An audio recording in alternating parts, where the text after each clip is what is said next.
My name is Myra Whitmore. I'm 34 years old, a cardiology resident, and a single mother of 3-year-old twins. 2 months ago, I was lying in an emergency room, bleeding internally after a car accident.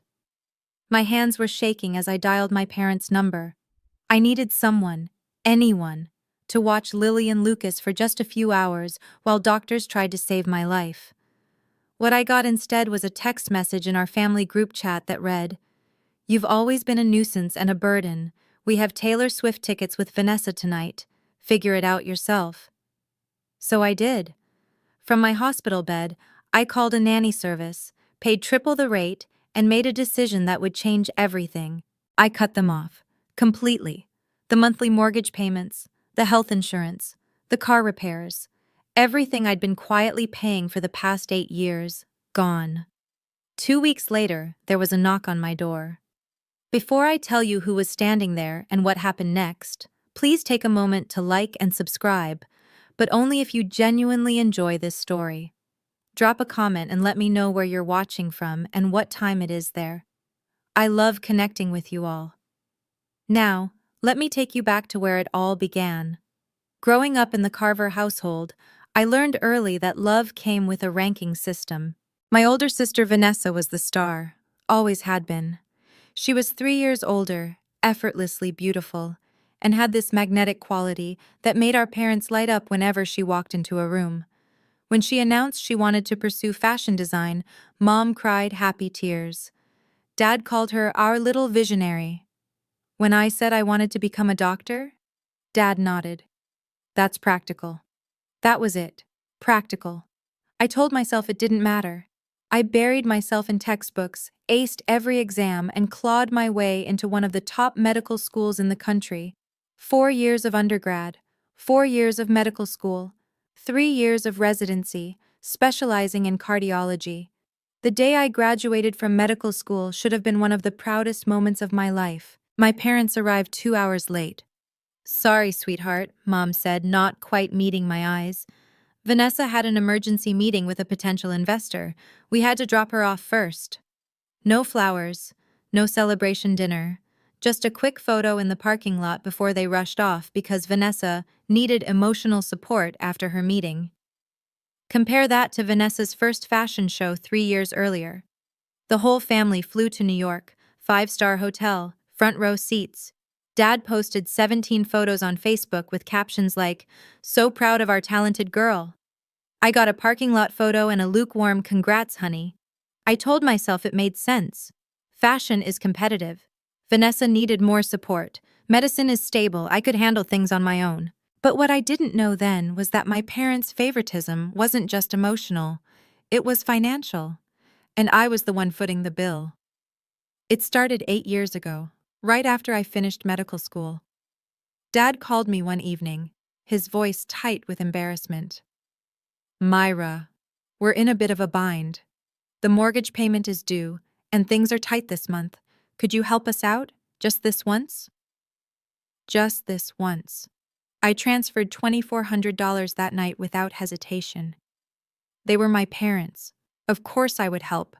But just this once became every month. The mortgage, then their health insurance premiums, $800 monthly, when Dad's company dropped their coverage, then the emergencies, the car repairs, the roof leak, the new furnace. I never said no, not once. When I got pregnant with the twins and their father walked out during my 5th month, I called my parents from the hospital after a scary bleeding episode. I was terrified, alone, desperate for support. "Oh, honey, we wish we could come," Mom said, "but Vanessa is so stressed after her show in Milan. She really needs us right now." They didn't come. Not for the birth. Not for the first month when I was barely sleeping, nursing 2 newborns while studying for my board exams. But the automatic transfers kept going out. $2,400 for the mortgage, $800 for insurance, whatever else they needed. I kept a spreadsheet. I don't know why. Maybe some part of me needed to see it in black and white. The numbers were staggering. 8 years, $320,000. Give or take. I never asked for gratitude. I never expected a parade. But I also never expected to be called a burden by the people I'd been carrying for almost a decade. That reckoning was coming. I just didn't know it yet. The accident happened on a Tuesday evening. I was driving home after a 16-hour shift. My eyes were heavy, but I was alert enough. The light turned green. I pulled into the intersection. I never saw the truck. It ran the red light doing 50. The impact hit my driver's side door. Glass exploded. Metal screamed. The world spun, then went black. I woke up in an ambulance, pain searing through my abdomen. A familiar face hovered above me. Myra? Myra, can you hear me? Can you tell? Marcus Smith, emergency physician at my hospital. We'd worked together for 2 years. Marcus? My voice came out wrong, weak. What's happening? You were in an accident. We're taking you in now. Possible internal bleeding. You're going to need surgery. Surgery. The word hit me like a second collision. My kids. I grabbed his arm. Lily and Lucas. They're with the babysitter. She leaves at 8. Marcus checked his watch. It's 7:15. 45 minutes. I had 45 minutes to find someone to watch my children while doctors cut me open. I fumbled for my phone with shaking hands. Blood smeared across the screen as I pulled up my parents' number. It rang 4 times. Myra? Dad's voice was impatient. We're about to leave. What is it? Dad, I need help. The words tumbled out between gasps of pain. I was in an accident. I'm being taken to the hospital. Surgery. Please, I need you and Mom to watch the twins, just for a few hours. Silence on the line. Then, hold on. I heard muffled voices. My mother's tone, sharp and annoyed. Vanessa's laugh in the background. The line went quiet. Then my phone buzzed with a text notification. Family group chat. The message was from my mother. Myra, you've always been a nuisance and a burden. We have Taylor Swift tickets with Vanessa tonight. We've been planning this for months. Figure it out yourself. I read it twice, 3 times. The words didn't change. A second message appeared. From Dad. You're a doctor. You're used to hospitals. Don't make this into a bigger deal than it needs to be. Then Vanessa. Not words. Just a laughing emoji. That was it. That was all I was worth to them. A laughing emoji while I lay bleeding in an ambulance. Marcus was watching me. I didn't realize he could see my screen until he spoke. Myra. His voice was careful. What did they say? I couldn't answer. Something had cracked open inside me, and it wasn't just the internal bleeding. I need a phone, I whispered. A phone with internet. Mine's dying. He handed me his without question. I Googled emergency nanny services, found one with 24-hour availability, called, explained the situation in clipped professional sentences. Yes, I would pay triple the rate. Yes, I would provide the babysitter's contact for handoff instructions. Yes, I authorized payment immediately. It was done in 4 minutes. Marcus was still watching me when I handed back his phone. He didn't say anything. He didn't have to.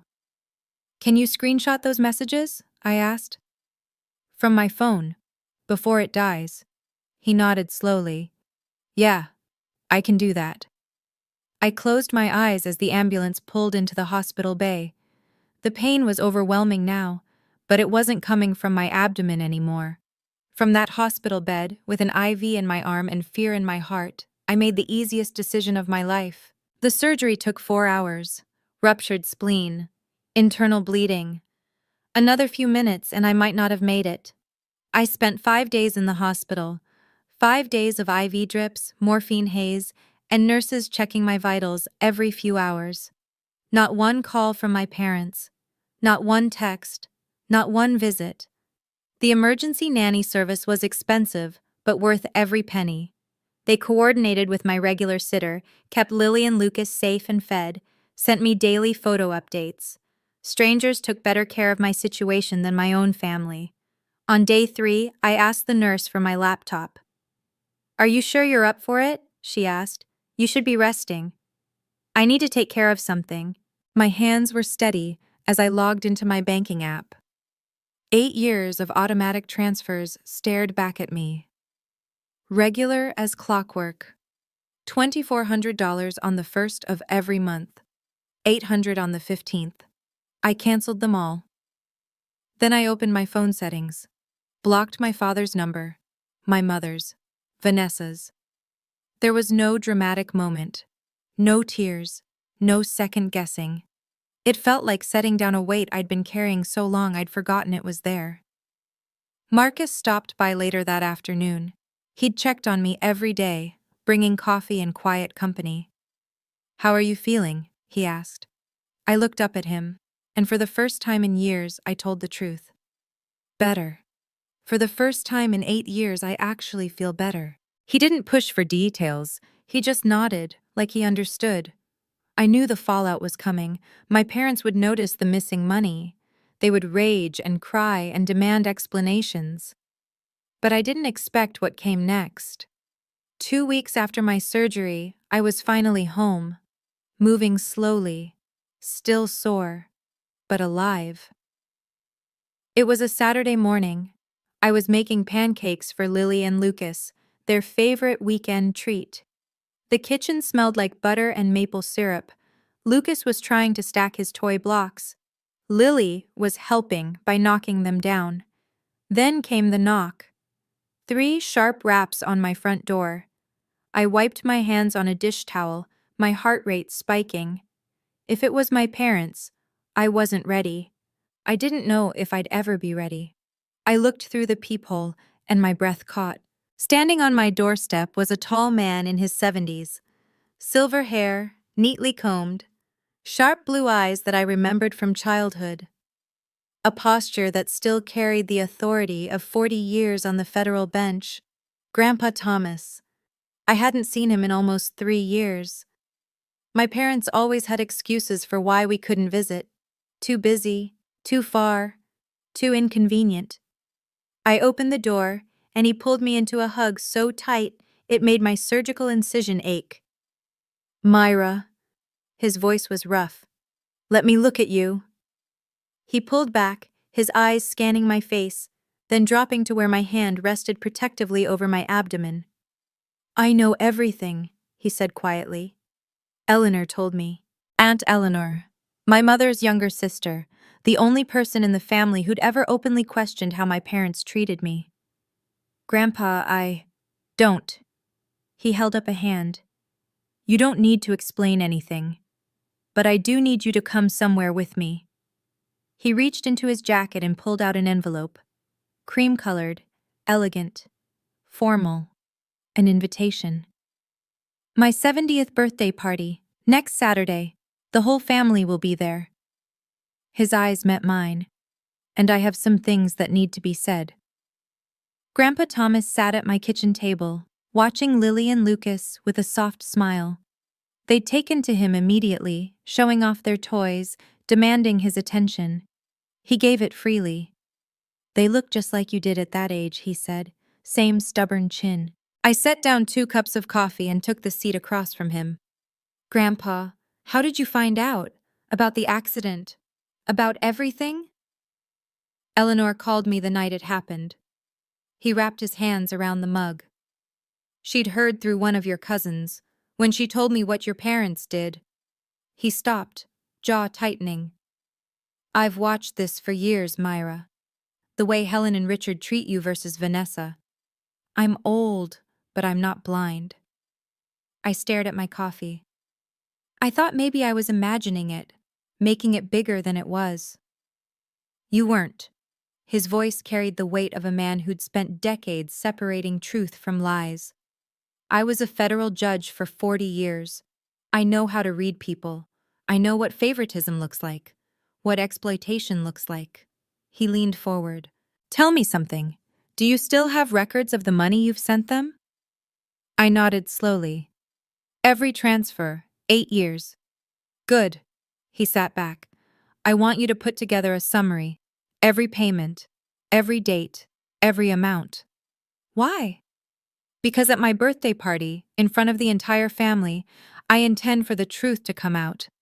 His eyes were steel. "Not as an attack, not as revenge, simply as facts. And facts, as I learned in 40 years on the bench, have a way of speaking for themselves. My hands trembled around my mug. What if they hate me? The ones who matter won't. He reached across and squeezed my hand. And the ones who do never deserved you.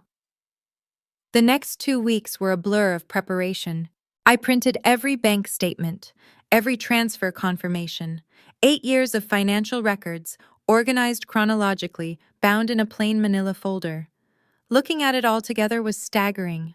Month after month, year after year, a river of money flowing one direction. Aunt Eleanor came over 3 days before the party. She was 55, sharp-tongued, and had always been the black sheep of the family for refusing to pretend everything was fine. She flipped through the folder, her expression darkening with each page. $360,000, she said flatly. Myra, do you understand what this is? I know. This is more than most people make in 7 years of full-time work. She set down the folder. And they called you a burden. I pressed my palms against the kitchen counter. I don't want to destroy the family, Aunt Eleanor. I just want them to see, to acknowledge what I've done. You're not destroying anything. She stood and put her hand on my shoulder. You're just stopping the lie. They built their comfortable life on your silence. You're not obligated to keep giving them that. I nodded, though my stomach churned with anxiety. What if everyone takes their side? Some might. Family is complicated. She shrugged. But your grandfather has a lot of influence, and more importantly, you have the truth. That evening, I got a text from a cousin I barely spoke to. Heard you and your parents had a falling out. Vanessa's been telling everyone you've been acting erratic since your accident. Just wanted to give you a heads up. I stared at the message. They were already spinning the narrative, painting me as unstable, preparing their defense before I even arrived. I hadn't wanted a fight, but it seemed they were bringing one anyway. Grandpa Thomas's house was a colonial estate on 3 acres of manicured land. White columns, wraparound porch, the kind of place that whispered old money and quiet authority. I pulled into the circular driveway, my hands tight on the steering wheel. Lily and Lucas were in their car seats, chattering about the big house and the balloons they could see through the windows. More than 40 cars lined the property. The whole family was here. I wore a simple navy dress, professional, understated. I wasn't here to make a scene. I was here to tell the truth. The folder was in my bag. Inside, the party was already in full swing. Waiters circulated with champagne. A string quartet played in the corner. Crystal and silver glinted under the chandelier light. I spotted them immediately. My parents stood near the fireplace, Dad in his best suit, looking distinguished. Mom in a cream-colored dress, laughing at something someone said. They saw me at the same moment. Mom's laugh died. Dad's face went rigid. For a long moment, none of us moved. Then Vanessa appeared. My sister glided over in a designer dress that probably cost more than my monthly student loan payment. Her smile was perfect. Her eyes were ice. Oh, Myra, she air-kissed my cheek. You made it. We heard about your accident. Nothing too serious, I hope? I met her gaze steadily. A ruptured spleen and internal bleeding. I almost died. Her smile flickered. Mom said it was just a fender bender. Mom wasn't there. I shifted Lucas to my other hip. None of you were. Vanessa's composure cracked for just a second. Then she recovered, patting my arm with false sympathy. Well, you look fine now. That's what matters. She drifted away, but I felt the first rumble of thunder. This was only the beginning. The attack came 30 minutes into the party. I was getting fruit punch for the twins when I heard Vanessa's voice, deliberately loud, carrying across the room. I'm so worried about Myra, honestly. She was talking to a cluster of aunts and cousins near the dessert table. The accident really affected her. She's been saying the strangest things. Cut off all contact with Mom and Dad for no reason. I kept my back turned, but every word landed like a small knife. Mom joined in, dabbing her eyes with a handkerchief. We've tried everything. Calls, texts. She won't respond. I think she's having some kind of breakdown. poor thing, someone murmured. She's always been the sensitive one, Vanessa added. Remember how dramatic she was as a teenager? I think the stress of being a single mom has just been too much. I felt eyes on me, pitying looks, whispered concerns. I said nothing, just handed Lucas his juice cup and smoothed Lily's hair. Aunt Eleanor appeared at my side, her voice low and furious. They've been laying groundwork all week, calling relatives, planting seeds. They know something's coming, and they're trying to discredit you first. I know. Are you okay? I looked across the room at my grandfather. He was watching the scene with an unreadable expression, a glass of whiskey in his hand. He gave me the smallest nod. I'm fine, I told Eleanor. Let them talk.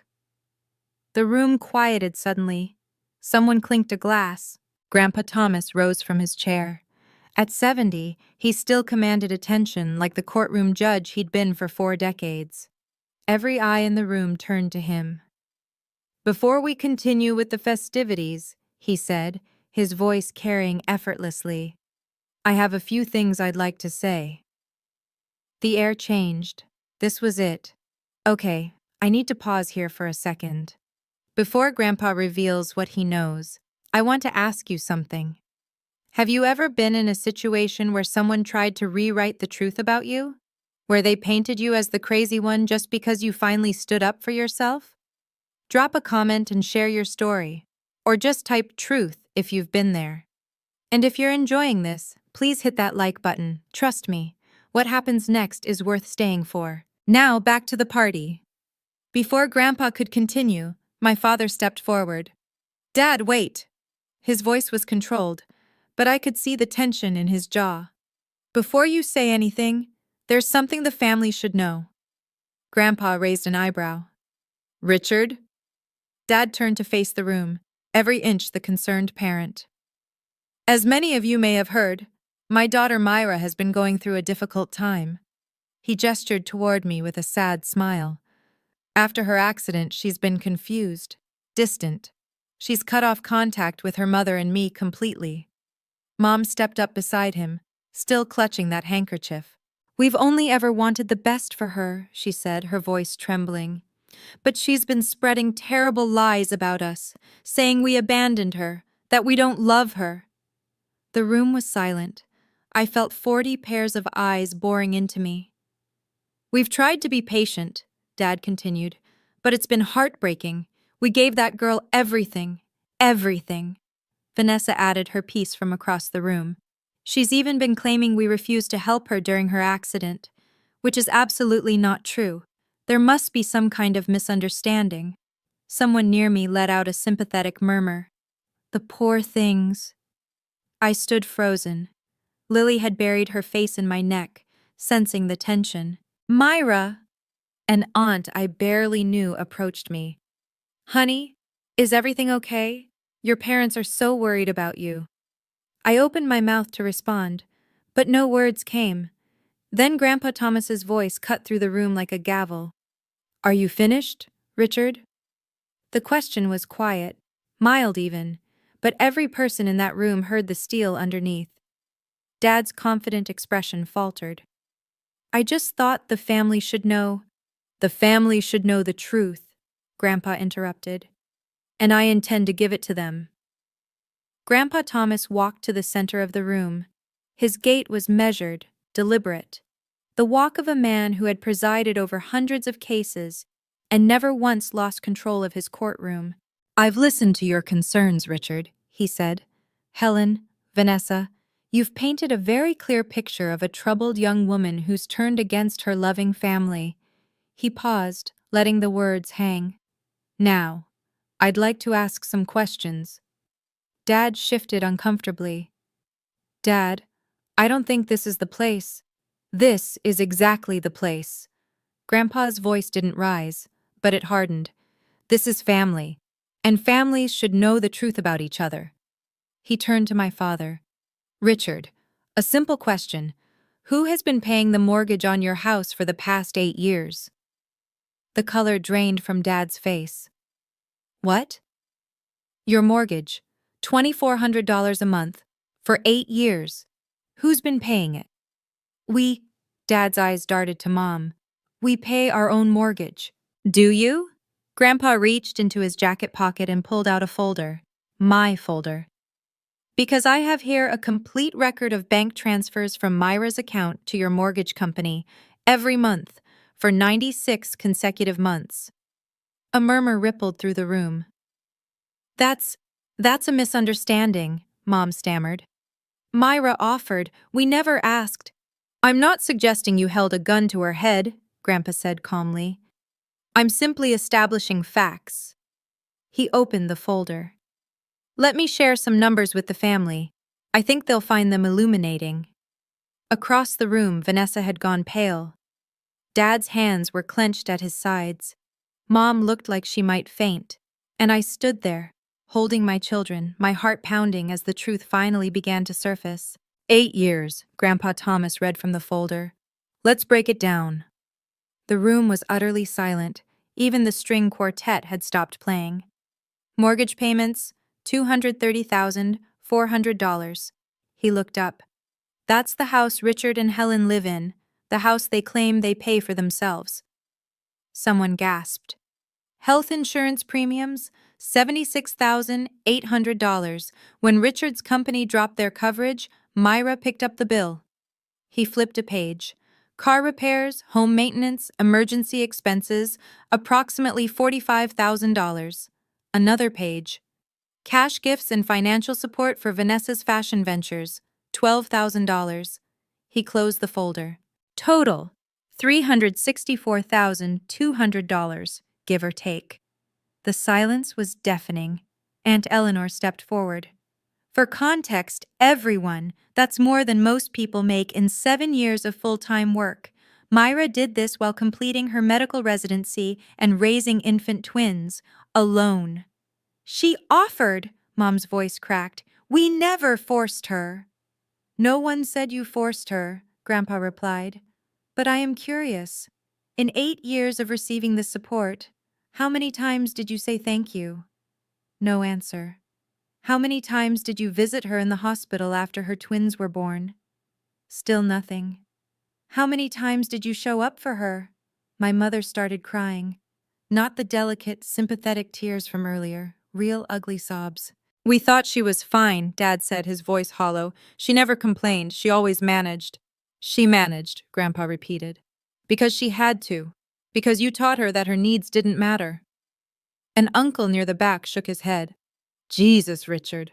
$360,000, and you called her a burden? Dad flinched like he'd been struck, but Grandpa wasn't finished. There's one more thing the family should hear, Grandpa said. He pulled out his phone, adjusting his reading glasses. 2 months ago, Myra was in a car accident, a serious one. She was bleeding internally and being rushed to emergency surgery. From the ambulance, she called her parents. Her children were home with a babysitter who was about to leave. She needed someone to watch them for a few hours. He paused, looking directly at my parents. This is the text message she received in response. From Helen. I'll read it exactly. He cleared his throat. Myra, you've always been a nuisance and a burden. We have Taylor Swift tickets with Vanessa tonight. Figure it out yourself. The room erupted. Oh my God, someone breathed. That's not... You're taking it out of context, Vanessa said desperately. There is no context, Aunt Eleanor snapped, that makes abandoning your daughter during a medical emergency acceptable. We didn't know it was serious, Dad shouted. Did you ask? Grandpa's voice cut through the chaos. Did you call her back? Did you come to the hospital? Silence. The answer, for those wondering, is no, no, and no. A woman I recognized as a distant cousin stepped away from my parents, her face twisted with disgust. Several others followed. My mother was sobbing uncontrollably now. I didn't mean it like that. I was frustrated. I didn't think... You didn't think your daughter might die, Grandpa finished, because you never thought about her at all. He turned to face the room. I'm not asking anyone to pass judgment. I'm simply presenting facts. What you do with them is your own choice. He looked at me, finally, his eyes soft. Myra, is there anything you'd like to say? I hadn't planned to speak. I'd come here expecting Grandpa to handle everything, to let the facts speak for themselves while I stood silently in vindication. But looking around the room, at my crying mother, my shell-shocked father, my sister's crumbling facade, I realized I had something to say after all. I handed Lucas to Aunt Eleanor and stepped forward. I didn't come here for revenge. My voice was steadier than I expected. I came here because Grandpa invited me, and because for 34 years, I've been living with a version of my family that wasn't real, a version where I was the strong one, the reliable one, the one who didn't need anything. I looked at my parents. I believed you. When you said Vanessa needed more support because her industry was harder, when you said I could handle things on my own, I believed you, and I tried to be what you needed me to be. A tear slid down my cheek, but I didn't wipe it away. But that night in the ambulance, bleeding and terrified, I finally understood. I wasn't strong to you. I was convenient. I wasn't reliable. I was exploitable. And no matter how much I gave, it would never be enough to make you see me the way you see her. Several family members had moved closer to me. An aunt touched my arm. A cousin nodded with tears in his eyes. My father started to speak. Myra, I'm not finished. He stopped. I don't hate you, I said quietly. But I can't keep pretending this is okay. I can't keep buying love that should have been free. An uncle across the room turned to my father. How could you, Richard? This whole time, you've been living off your daughter while treating her like nothing. The room was turning. I could feel it. So what now? Dad's voice was desperate. You've humiliated us in front of the whole family. Are you happy? I shook my head slowly. I'm not happy, Dad. None of this makes me happy. I took a breath. But I'm also not sorry. Because this isn't about humiliation. It's about honesty. For the first time in 8 years, our family knows the truth. Not your version, not Vanessa's spin, the truth. Vanessa tried once more. This is ridiculous. You're acting like we're monsters. We're your family. Families help each other. You're right. I turned to face her. Families do help each other. So where were you when I was pregnant and alone? Where were you when I was raising newborns while studying for boards? Where were you when I was bleeding out in an ambulance? She had no answer. I looked back at my parents. From now on, I won't be sending money. Not because I can't afford it, but because financial support should be a gift, not an obligation. And it should flow both ways in a family that actually cares about each other. My mother reached toward me. Myra, please. I'm also not cutting you off forever, I continued. But I need space, real space, not a few weeks of guilt-tripping followed by everything going back to normal. I need you to actually think about what you've done. And if someday you can acknowledge it, really acknowledge it, maybe we can rebuild something. I took Lucas back from Aunt Eleanor. But I won't hold my breath. A great aunt approached me, taking my hands in her weathered ones. I'm so sorry, sweetheart, I had no idea. All these years I thought you were the one who had it easy. I know, I said softly. Everyone did. That's how it was supposed to look. All right. I want to check in with you again. That moment when I finally said those words, when I chose myself for the first time, did it resonate with you? I know so many of us have been taught that family means sacrifice, no matter what. But here's the thing. Boundaries aren't betrayal. Saying no isn't selfish. Type boundaries in the comments if you agree. And if you know someone who needs to hear this story, share it with them. Now, let's see what happened in the aftermath. My parents left the party early. No one stopped them. No one said goodbye. Dad helped Mom to the car while she sobbed into his shoulder. Vanessa followed with her head down, refusing to make eye contact with anyone. The silence they left behind was heavy, but not uncomfortable, more like the quiet after a storm passes. In the days that followed, the fallout was swift. My phone buzzed constantly with messages from relatives. Cousins I'd barely spoken to in years reached out to apologize. Aunts and uncles who'd always believed my parents' narrative of the perfect family were reevaluating everything. I always thought you were the difficult one, Cousin Rachel texted me. Vanessa made it sound like you pulled away for no reason. I'm so sorry I believed her. The family group chat, the one where I'd received that devastating message, went silent. Then it was deleted entirely. More significantly, my parents found themselves quietly excluded from family gatherings. When my cousin Michael had his 40th birthday 3 weeks later, they weren't invited. When Aunt Eleanor hosted Easter brunch, their names weren't on the list. No one made a formal announcement. No one declared sides. They simply stopped being welcome. My mother called me from a new number 2 weeks after the party. I let it go to voicemail. Myra, please, we need to talk. This has all been blown out of proportion. Your father is devastated. I'm devastated. Can't we just move past this? I listened to it once, then I deleted it. Forgiveness wasn't a reset button. I knew that now. It was a release, for me, not for them. And I wasn't ready to release anything yet. But the financial consequences? Those were just beginning. 3 months after the party, I got a call from Aunt Eleanor.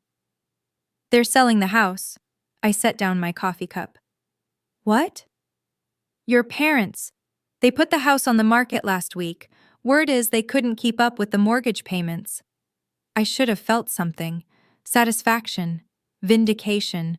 Maybe even guilt. Instead, I just felt tired. Where will they go? Your Uncle Frank is letting them stay in his guest house temporarily. Eleanor paused. He made it very clear it's conditional. They need to get jobs, real jobs, not just waiting for someone else to bail them out. Jobs. My parents hadn't worked full-time in years. Dad took early retirement at 55. Mom had never worked outside the home. They'd been living off my money, and they hadn't even realized how dependent they'd become. What about Vanessa? Can't she help? Eleanor laughed. It wasn't kind. Vanessa's been drowning since her divorce. Word got out about the party. Someone in the family knows someone in fashion. She lost a major design contract. Last I heard, she's waitressing part-time. I stared out my kitchen window at Lily and Lucas playing in the backyard. I don't want them to suffer, I said quietly. I know you don't, sweetheart. That's because you're a good person. Eleanor's voice softened. But they didn't suffer for 8 years because you were supporting them. They didn't grow. They didn't learn. You stopping wasn't cruel. It was necessary. She was right. I knew she was right. That evening, I sat down with my new budget. The $3,200 I used to send my parents every month now went into a college fund for the twins. They'd never worry about student loans. They'd never carry someone else's burden the way I had. That felt like justice enough. The call came on a Tuesday night, 6 months after Grandpa's party. I was putting the twins to bed when my phone lit up with an unknown number. Normally, I'd ignore it, but something made me answer. Myra? Vanessa's voice was different, smaller. The polished confidence that had always defined her was gone. Vanessa. Please don't hang up. She took a shaky breath. I know I don't deserve your time, but I need to say something. I sat down on the edge of my bed. I'm listening. I'm sorry. The words came out cracked. I'm so sorry. For everything. For the way I treated you. For the things I said. For laughing at that text message when you were... Her voice broke. When you were dying, I laughed. What kind of person does that? I waited. I didn't know, she continued. About the money, not all of it. I knew Mom and Dad were struggling, but I thought they were managing. I didn't realize it was you. For 8 years, Myra. How did I not know? Did you ever ask? Silence. No, she whispered. I didn't, because I didn't want to know. I liked being the favorite. I liked that everything came easy for me. She laughed bitterly. Nothing's easy anymore. I heard about the contract. Yeah. Turns out your reputation matters in this industry. Funny how that works. We sat in silence for a moment. I'm not asking for money, she finally said, or forgiveness. I just wanted you to know that I see it now. What I was, what Mom and Dad did. I see all of it. I took a deep breath. Then start from there. Stand on your own feet. Be better. Yeah. Her voice was thick with tears.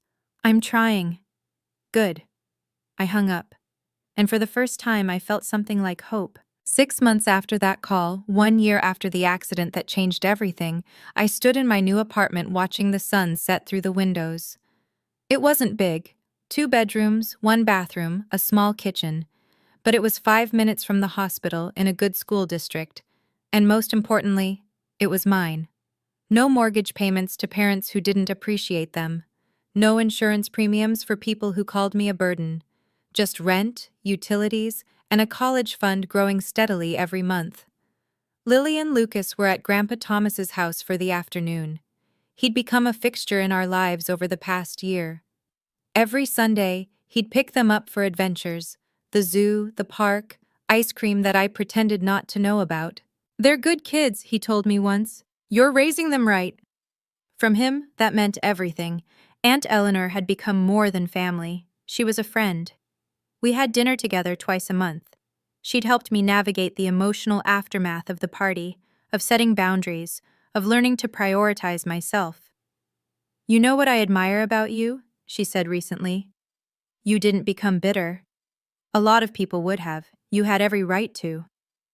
What would be the point? I'd replied. Bitterness is just drinking poison and expecting someone else to get sick. As for my parents, we hadn't spoken directly. But I knew from family whispers that they were still at Uncle Frank's. Dad had gotten a part-time job at a hardware store. Mom was doing bookkeeping for a local church. They weren't thriving, but they were surviving. Some days I wondered if they thought about me, if they missed me, if they regretted anything. But those weren't my questions to answer. I'd spent 34 years carrying their weight. It was finally time to put it down. If you've made it this far, I want to leave you with something. Not advice. I'm not qualified to tell anyone how to live their life, but maybe a reflection. A lesson I learned the hard way. For 34 years, I believed that love was something you could earn. That if I just gave enough, sacrificed enough, asked for nothing in return, eventually the people who were supposed to love me would see my value. I was wrong. Love isn't a transaction. It's not a reward for being useful. And no amount of money, time, or energy can buy something that should have been freely given from the start. The family I have now, Grandpa Thomas, Aunt Eleanor, friends like Marcus who showed up when my own parents wouldn't. They didn't love me because of what I could provide. They loved me because of who I am. That's the difference. And it took almost dying on an operating table to understand it. I don't know what happens next with my parents. Maybe someday they'll truly change. Maybe they'll reach out with genuine remorse, ready to rebuild something real. If that happens, I'll consider it. But I won't wait for it. I won't shape my life around the hope of something that may never come. My life is mine now. My energy, my resources, my love. And if the people who raised you call your self-respect betrayal, then maybe they never deserved your loyalty in the first place. To anyone out there carrying a weight that was never yours to bear, it's okay to put it down. It's okay to choose yourself. You're not selfish. You're not ungrateful. You're not a burden. You're finally free. Thank you so much for staying with me through this story. If it resonated with you, please hit that like button and subscribe. It means the world to me. I want to hear from you. Have you ever had to draw a boundary with family? How did it change your life? Drop your thoughts in the comments. And if you want more stories like this, stories about standing up for yourself and finding your voice, check out the video in the description. I think you'll love it. Until next time, take care of yourself. You deserve it.